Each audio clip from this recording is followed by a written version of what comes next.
ध्यान और फोकस पर स्वामी जी की 3 कहानियां। पहली कहानी में Swami ji step by step बता दें कि फोकस कैसे बनाएं। पहली कहानी, काम, ध्यान और 5 दिया। एक बार स्वामी विवेकानंद जी यात्रा के दौरान एक आश्रम में ठहरे हुए थे।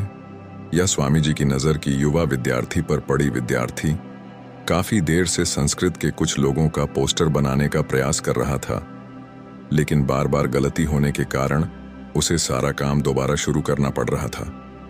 कुछ समय पश्चात विद्यार्थी ने स्वामी जी को देखा तो उनको प्रणाम किया और समस्या बताते हुए कहा, स्वामी जी, मैं 2 घंटे से इन श्लोकों को नई बीच पर कॉपी करने का प्रयास कर रहा हूं, लेकिन हर बार कोई न कोई गलती हो रही है, जिस कारण मुझे बार बार नए सिरे से शुरू करना पड़ रहा है।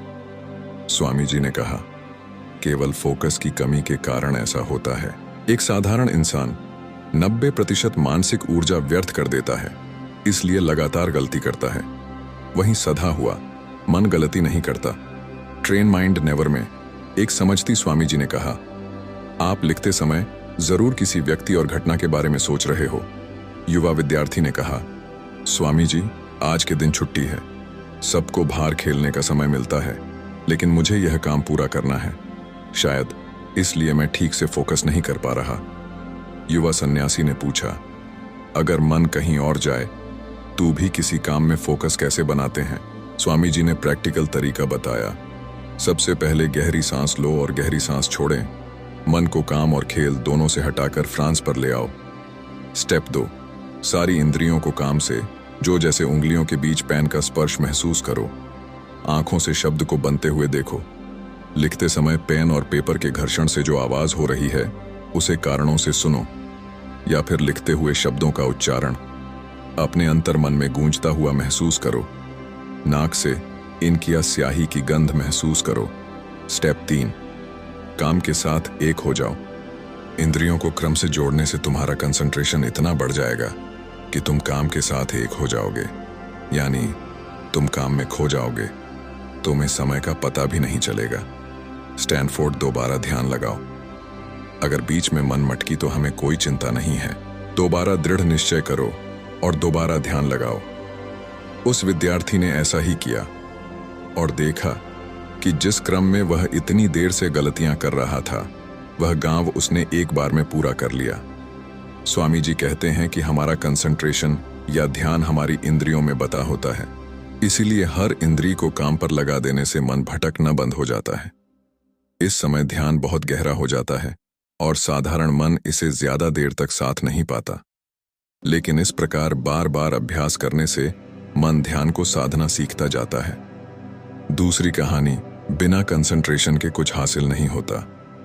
एक दिन एक युवक ने स्वामी जी से कहा, मैं बहुत समय से तैयारी कर रहा हूं, मैंने कई सरकारी एक दिए, लेकिन मैं पास नहीं हो रहा। स्वामी जी, मुझे पता भी नहीं चल रहा कि गलती कहां हो गई है। स्वामी जी ने युवक को देखा और पूछा, क्या तुम सच में परीक्षा पास करना चाहते हो? युवक ने कहा। फिर स्वामी जी चुपचाप उस युवक को कुछ दूर हुए पर ले गए। कोई के पास जाकर स्वामी जी ने युवक को मिट्टी का घड़ा दिया और कहा, मटके में पानी भरकर आश्रम पहुंचे।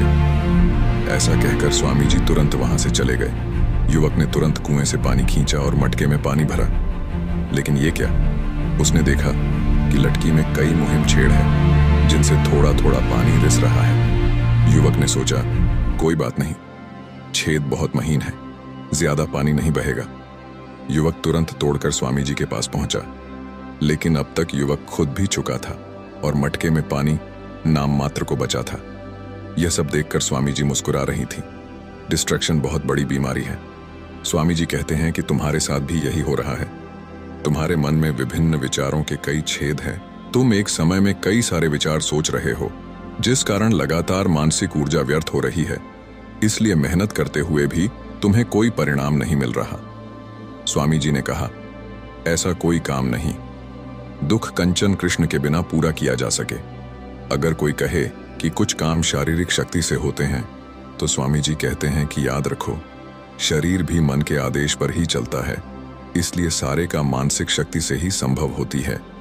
अगर लकड़हारा लकड़ी काटते समय कंचन ना करें, तो वह एक ही जगह पर कुल्हाड़ी नहीं चला पाया था और खुद को चोट पहुंचाने का इसलिए हर नॉलेज और हर कर्म का मूल तत्व है ध्यान।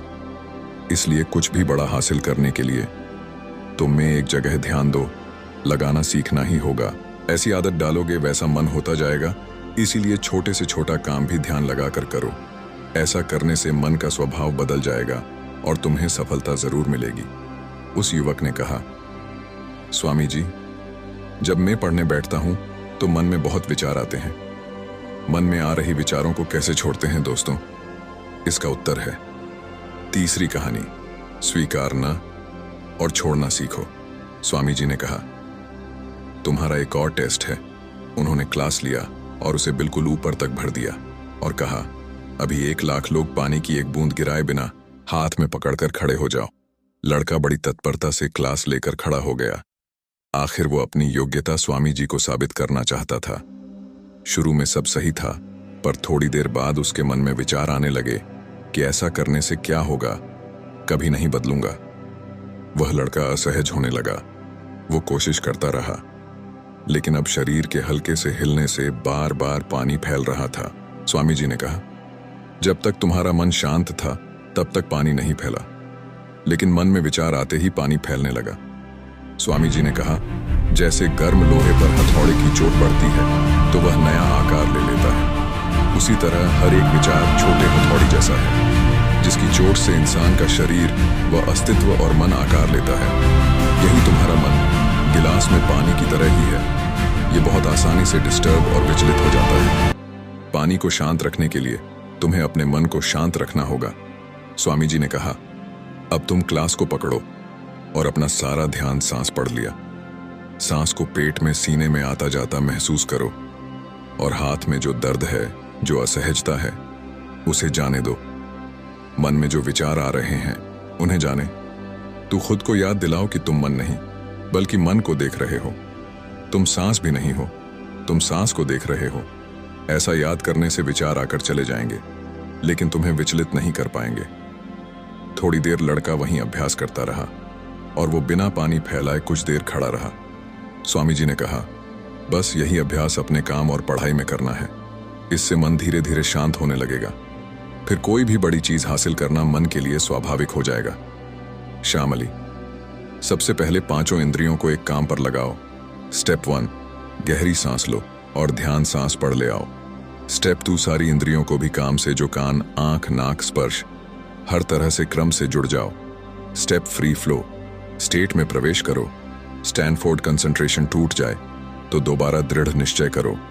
धीरे धीरे मन को हाई कंसंट्रेशन लेवल को साधने का अभ्यास हो जाएगा। दूसरी बात, हर नॉलेज और हर कर्म का मूल तत्व कंसंट्रेशन है। हमको लगता है कि छोटी मोटी डिस्ट्रैक्शन से कोई खास फर्क नहीं पड़ता, लेकिन बिना कंसंट्रेशन के कोई भी कार्य संभव है। तीसरी बात, विचारों को स्वीकार करो और जाने को कैसे गर्म लोहे पर हथौड़े की चोट लगती है, उसी प्रकार हर प्रकार की चोट से इंसान का शरीर व्यक्तित्व और मना कर लेता है। इसलिए अनचाही विचारों को जाने दो। अपना ध्यान रखो। खुद को याद दिलाओ कि मैं मन नहीं, मन को देख रहा हो। मैं सांस नहीं हो, सांस को देख रहा हूं। जो भी विचार आए उसे स्वीकार करो और जाने दो। ऐसा करने से मन अनचाहे विचारों को पहचानना सीख लेगा। यही स्थिर रहने का सीक्रेट है।